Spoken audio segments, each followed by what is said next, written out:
Hello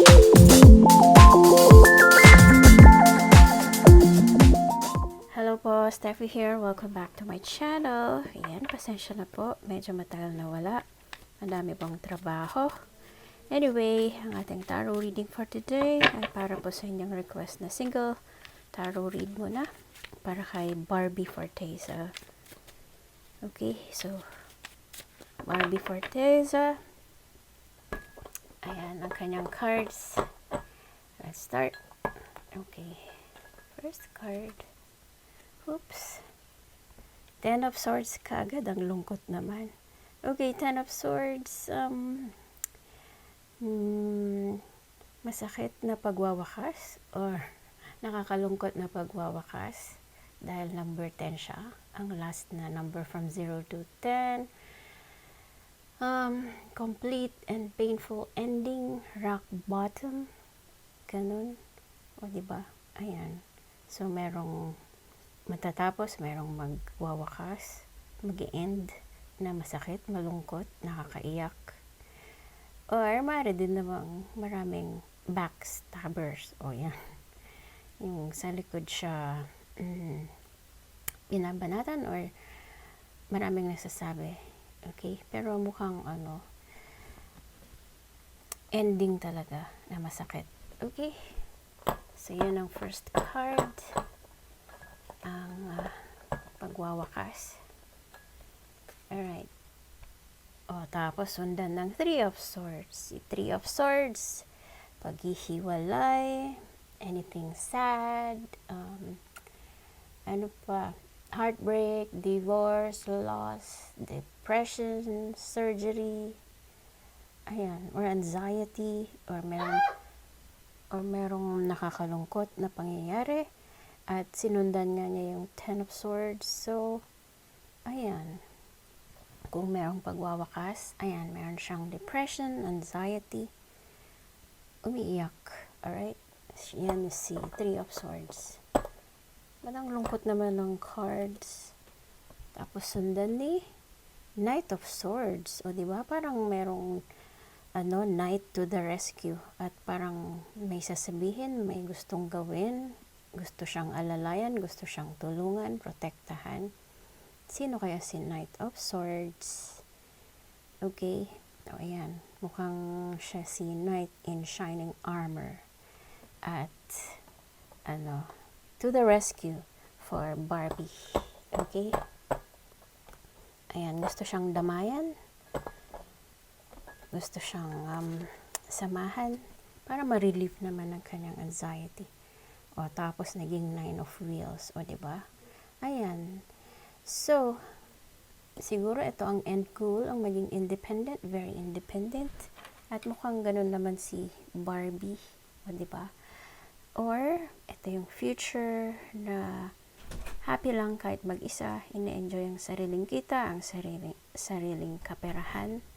Ayan, maaari din siya magkaroon ng luxurious life, ina-enjoy ang kayamanan, o, diba?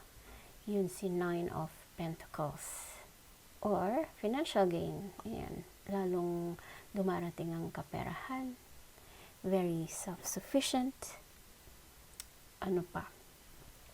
O, basta kayamanan siya. Okay.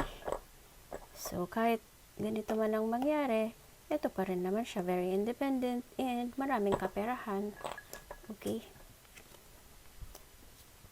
Next is the Emperor. O, ayan. So, kung independent siya dyan sa sinundang card, siya si Emperor. Siya pa rin na magde-decide para sa sarili. Siya pa rin yung magmamanage ng kanyang mga business kung meron man. Siya pa rin yung masusunod. Siya pa rin yung leader. Okay? O, and as the Emperor, kailangang igalang siya, irespeto. Parang father figure. Siya yung nagpaplano, nagmamanage, nagbabudget. O, ayan. Okay? Next card. Wow, the Sun. Ang ganda naman. The Sun.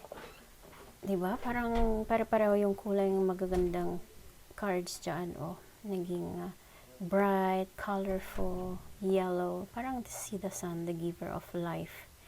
Ayan, magandang card, wish granted, material happiness. Ayan, happy lang, very joyous, successful, lahat na ng positive kasi very positive na card si the sun. Yan si yes card. So, wish granted para kay Barbie. Ano man siguro yung kanyang wish. Okay? Yan. Yan ang aking paboritong card sa tarot cards. Okay. So, si Six of Cups ang susunod. Ano ang meron sa nakaraan? Merong nagbabalik sa nakaraan. Maaring tao, maaring bagay, maaring ding event or pangyayari na nagbabalik. Okay, kung tao man yan, maaaring mga childhood friends or mga schoolmates dati na gusto lang magkaroon ng reunion or mga musta or merong homecomings, ganun. Or kung tao man na may nagawang kasalanan, maaaring mag-sorry or kung sino man para magkaroon ng closure siguro. Anything from the past. Ayan. Or siguro, maaari din na binabalikan niya ang past, lalo na yung kanyang childhood days dahil meron siyang gustong gawin na hindi niya nagagawa as matanda na. So, maaaring gusto niyang maglaro ulit. Parang innocente lang, walang problema, walang iniisip, happy lang. Okay? Yan si Six of Cups. Okay, next card. Wow, si Queen of Wands. Maaaring ito yung kanyang nanay or si Barbie mismo na pumapayagpag. That's the Queen of Wands. Very feisty, very confident, self-assured. Ganon. Okay, very creative. At kahit may pangyayaring ganyan sa mga first card, so ayan pa rin. Nakatayo pa rin ang bandila, ang bandera. O diba? Yan pa din. Happy. And nakatayo pa rin. Okay? So, last card para kay Miss Barbie Forteza. Last card na po. O the Hierophant. Okay, si Hierophant,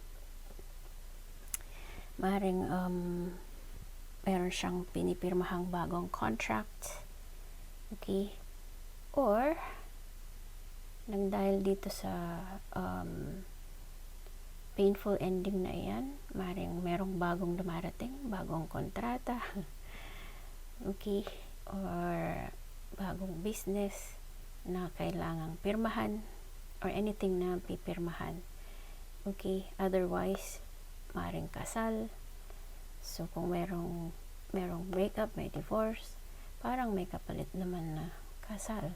So maaaring yan ang future. Or maaaring may nilalapitan na advisor, maaaring politician or pari or kung sino man na nakatataas or kanyang pinagkakatiwalaan na gumagabay sa kanya. Okay? So, first card, ang painful ending. Last card, ang kapalit na contract or kasal or may tradition siguro na sinusundan si Barbie. Okay? So, yun po yung tarot reading ni Barbie Forteza. I hope you enjoyed and thank you so much po for watching. Again, please don't forget to like and subscribe to my channel. Abangan niyo po yung susunod nating tarot reading or click anywhere around the screen para mapanood po ang next na video. Shout out to my best ever family. Light and love to all. Bye for now.